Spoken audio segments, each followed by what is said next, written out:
हम कौम के बहादुर बेटों की कुर्बानियाँ हरगिज़ रायगा नहीं जाने देंगे। पाकिस्तान हम सबका है और इसकी हिफाजत, तरक्की और खुशहाली हम सबकी जिम्मेदारी है। नाकाबिल तस्खीर दिफा हमारी अवलीन कौमी ज़रूरत है। वज़ीर आज़म शहबाज शरीफ का यौम दिफा की मरकज़ी तकरीब से खिताब। कहा, पाकिस्तान अमन पसंद मुल्क और हम किसी के ख़िलाफ़ जारहाना अज़ाइम नहीं रखता। आलमी अमन में पाकिस्तान का अहम किरदार है और अमन हमारी अवलीन ख्वाहिश है। हम दहशत गर्दी का सर मुकम्मल तौर पर कुचलने तक चैन से नहीं बैठेंगे। फितना और खवारिज के मुकम्मल खात्मे तक ऑपरेशन जारी रहेंगे। वज़ीर आज़म ने कहा कि आज़ादी इज़हार आइन की तय करदा हुदूद व क़यूद में होनी चाहिए। गाली या गोली किसी मसले का हल नहीं। पाकिस्तान की खातिर ज़ाती मफादात और ख्वाहिशात को कुर्बान करें।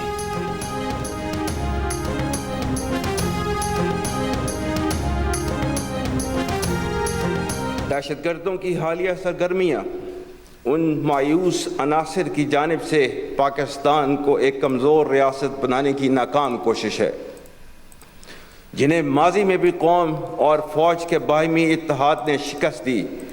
गैर मुल्की शह पर फसाद फिल अर्ज़ बर्पा करने वालों, उनकी मुआवनत और इन जराइम का जवाज़ और दफ़ा पेश करने वालों पर आइंदा भी ज़मीन तंग रहेगी।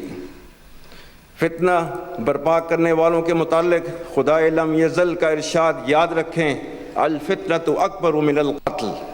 कौम की इज्तिमाई दानिश, नेशनल एक्शन प्लान और कुरान हकीम के अब्दी अहकामात से रहनुमाई हासिल करते हुए हम इनको जहाँ पाएंगे इनकी सरकोबी करेंगे, जब तक इस फितने का इख्तिताम न हो जाए। दहशतगर्दी के फैलाव में जिन बैरूनी ताकतों का हाथ है, मैं उन्हें भी बावर कराना चाहता हूँ कि फ़ौज पाकिस्तान और पाकिस्तानी अवाम अपनी सालमियत का दफा करना जानते हैं और कभी तुम्हारे मज़मूम इरादों को कामयाब न होने देंगे। मुल्क दुश्मनों को जहां पाएंगे उनकी सरकोबी करेंगे, दहशतगर्दों को जहां पाएंगे उनको खत्म करेंगे। Army chief general Asim Munir का GHQ में यौम दिफा पर तकरीब से खिताब। कहा, गुज़िश्ता 20 साल से फितना खवारिज के खिलाफ जंग जारी है। दहशतगर्दों के लिए ज़मीन तंग कर दी जाएगी। अज़्म इस्तेहकाम किसी नए ऑपरेशन का नाम नहीं जिसमें किसी को बेदखल किया जाए। अफ़वाज पाकिस्तान और अवाम का रिश्ता दिल का रिश्ता है। जनरल आसिम मुनीर का कहना था कि कौमी यकजहती के लिए सियासी इख्तिलाफ को नफरतों में ना ढालें। हमारा असल असासा हमारी कौम और नौजवान हैं। जनूबी एशिया में पायदार अमन का क़याम मसला कश्मीर के हल से मशरूत है। हम कश्मीरी अवाम की सियासी, सिफारती और अखलाकी हिमायत जारी रखेंगे।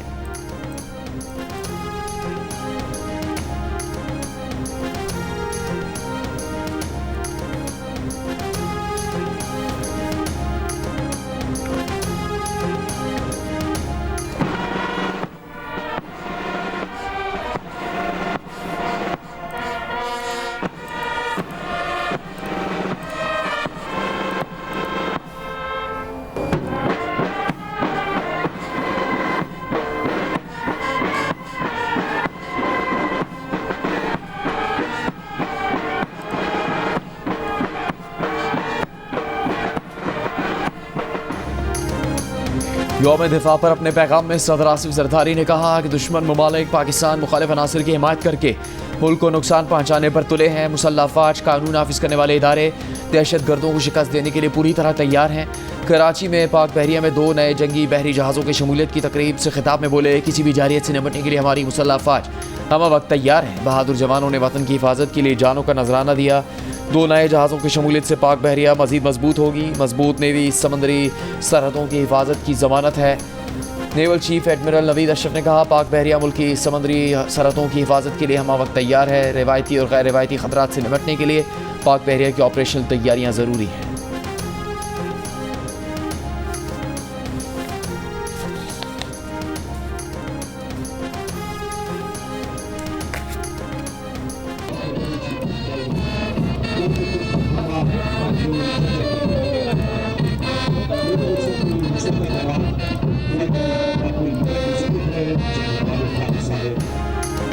यौम दिफा पर मज़ार कायद पर गार्ड्स की तब्दीली। पाक फ़िज़ाया की असगर खान अकेडमी के कैडेट्स ने फ़राइज़ संभाले। मेहमान खुसूसी air vice marshal Shahryar Khan ने कहा कि पाकिस्तान का दिफा मजबूत हाथों में है। गवर्नर सिंध कामरान टिसोरी की मज़ार कायद पर हाज़िरी। कहा, कुछ लोग दुश्मन क़ुव्वतों के बयानिए को ख़रीद रहे हैं। अल्लाह इन साजिशों से महफूज रखे।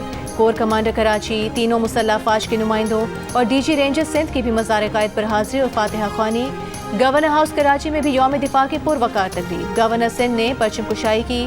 कामरान टिसौरी ने कहा कि जब 9 मई जैसे वाकयात हों तो अपने शोहदा और उनके लवाहिकीन को क्या जवाब दें। खुदारा ऐसी हरकतें दोबारा ना करें, हम शोहदा का कर्ज अदा नहीं कर सकते। तकरीब में नेवी के बैंड ने शोहदा को खिराज अकीदत पेश किया।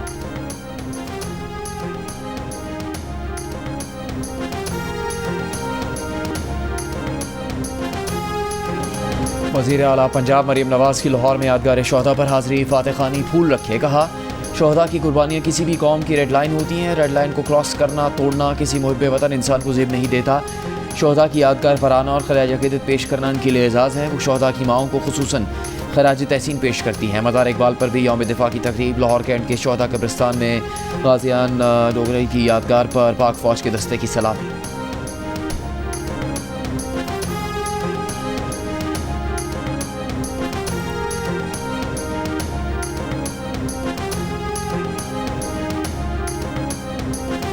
वज़ीर आला खैबर पख्तूनख्वा अली अमीन गंडापुर की सवाबी में कैप्टन कर्नल शेर खान शहीद के मज़ार पर हाज़री, फूल रखे, फातिहा ख़्वानी की। यौम दिफा पर पैगाम देते हुए कहा कि मादरे वतन की खातिर जानों का नजराना पेश करने वाले सिक्योरिटी फोर्सेस के जवान हमारे असल हीरो हैं।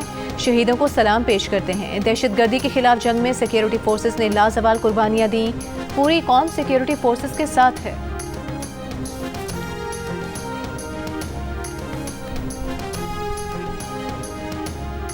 कोयटा में यादगार शोहदा पर वज़ीर आला बलूचिस्तान सरफराज बुगटी की हाज़री, फूल रखे। शोहदा के दर्जात की बुलंदी के लिए दुआ।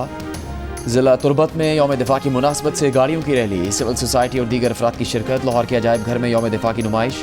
जिना हॉल में परचम कुशाई की तकरीब। कराची में निशान पाकिस्तान सी व्यू पर तकरीब में शहरियों, फनकार, तलबा और शोहदा के लवाकिन की खुसूसी शिरकत। यौम दिफा पर अपने पैगाम में वज़ीर आला सिंध मुराद अली शाह ने शोहदा को खराज अकीदत पेश करते हुए कहा हम पाक अफवाज के शाना बशाना है। वज़ीर आला बलूचिस्तान सरफराज बुगटी ने कहा यौम दिफा इस अहद की तजदीद है कि हम शोहदा की कुर्बानियाँ रायगा नहीं जाने देंगे।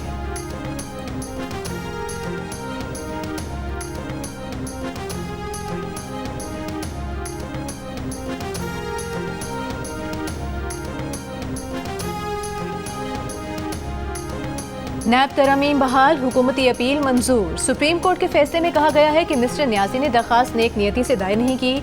मिस्टर न्याजी नैब तरमीम को गैर आइनी साबित नहीं कर सके। बेशतर तरमीम के मेमार मिस्टर न्याजी खुद थे। सुप्रीम कोर्ट ने नैब तरमीम का लदम करार देने के फैसले के खिलाफ हुकूमती अपीलें मंजूर कर लीं। चीफ जस्टिस काजी फाइज ईसा की सरबराही में 5 रुकनी बेंच ने मुतफ़क़ा फैसला सुनाया। फैसले में कहा गया है कि सुप्रीम कोर्ट के जजेस पार्लियामान के गेट कीपर्स नहीं हैं। आइन में अदलिया और मुकन्नना का किरदार वाज़ेह है। एक दूसरे के दायरे कार में मुदाखलत करने में इंतहाई एहतियात करनी चाहिए। पार्लियामेंट के कानून साजी को कलअदम करार नहीं दिया जाना चाहिए, लेकिन इसका यह मतलब हरगिज नहीं कि खिलाफ आइन कानून साजी को भी कलअदम करार नहीं दिया जाएगा। PDM हुकूमत में की गई 10 नैब तरमीम के तहत टैक्स मामलात और रेगुलेटरी इदारों समेत बहुत से मामलात को नैब के दायरे इख्तियार से निकाला गया है। 50 करोड़ रुपए से कम करप्शन को भी नैब के दायरे इख्तियार से बाहर किया गया है, जबकि मुल्जिमान का रिमांड 14 दिन किया गया है।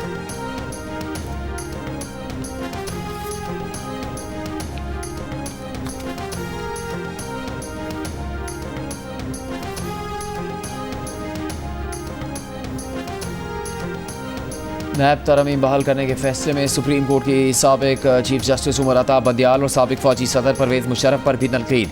अदालती फैसले में करार दिया गया कि प्रैक्टिस एंड प्रोसीजर कानून को मुअत्तल रख कर 3 रुकनी बेंच का केस सुनना कानून से मुतज़ाद था। प्रैक्टिस एंड प्रोसीजर कानून के मुताबिक आइनी तशरीह का केस 5 रुकनी बेंच सुन सकता था। 3 रुकनी बेंच के फैसले में नहीं बताया गया कि नैब तरमीम कैसे बुनियादी हकूक़ से मुतज़ादिम है।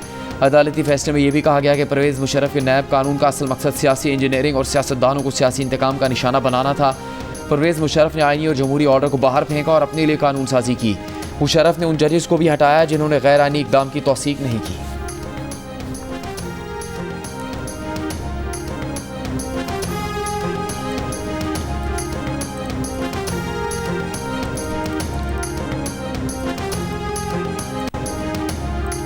और नैब तरमीम पर सुप्रीम कोर्ट के फैसले से बानी PTR पर तोशाखाना 2 का केस खत्म हो गया। तहरीक इंसाफ के चेयरमैन बैरिस्टर गौहर का दावा। प्रेस कॉन्फ्रेंस में कहा कि अब ये केस नैब के दायरे इख्तियार से बाहर है। इसी तरह 190 मिलियन पाउंड केस में भी बानी PTI ने कोई ज़ाती फ़ायदा हासिल नहीं किया। बानी PTI कहते हैं उन्हें ज़ाती नहीं, कौम का मफाद अजीज स्तर है।